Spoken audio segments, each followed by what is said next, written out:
Adrilho, já vou passar a bola para você justamente te perguntando. O Zé disse que o presidente da República está enfrentando uma guerra.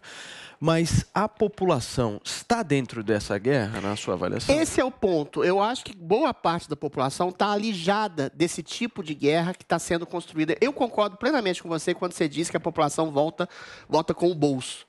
Só que a origem dessa crise econômica que a gente está tendo, por enquanto, de inflação alta, de carestia, de desemprego, que pode eventualmente no futuro e no futuro próximo ser resolvido, e tudo indica que será, as pessoas sempre atribuem ao presidente, né? E não percebem que a verdadeira causa desse problema é o Supremo Tribunal Federal, que tem atropelado sistematicamente liberdades fundamentais, desde a pandemia, liberdade de ir e vir, liberdade de trabalho, e agora está prendendo pessoas sob o manto de um inquérito ilegal, de atos antidemocráticos, está querendo processar e prender pessoas por um manto de um inquérito também ilegal de fake news, ou seja, as liberdades constitucionais garantidas pela lei, pela Constituição, estão sendo solapadas pelo Supremo Tribunal Federal. E é isso que o presidente está tentando clarear na cabeça das pessoas. Só que a maioria das pessoas ainda, infelizmente, é informada pela Rede Globo, pelos grandes meios de comunicação, que, na sua maioria,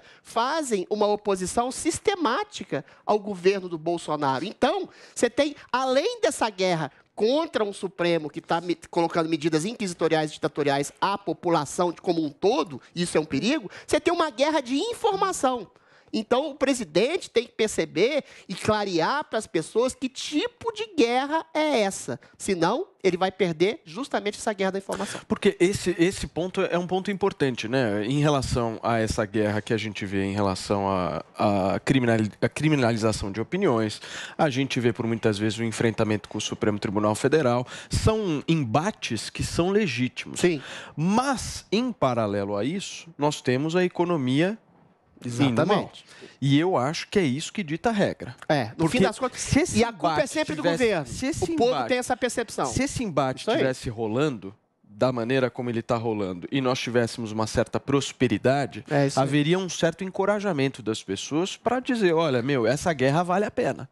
Agora, com a guerra acontecendo e com a economia da maneira como ela está indo, eu vejo com muita preocupação. Mas as reformas não saem exatamente por essa questão de estrutura de governo. Não só isso. Eu acho que, por exemplo, Ministério da Economia, reforma tributária apresentada, uma catástrofe. Sim, é ruim. Aumento de imposto, basicamente. Estão querendo tributar dividendos. Para quem não sabe, isso é o ganho da empresa. Mas o povo não sabe disso, né, Paulo? O povo não tem a menor ideia do que vai ser essa reforma. O povo não sabe disso, mas o resultado vai sentir se fizerem. O resultado claro que disso. vai. Então, assim, você vai brigando, mas e do outro lado?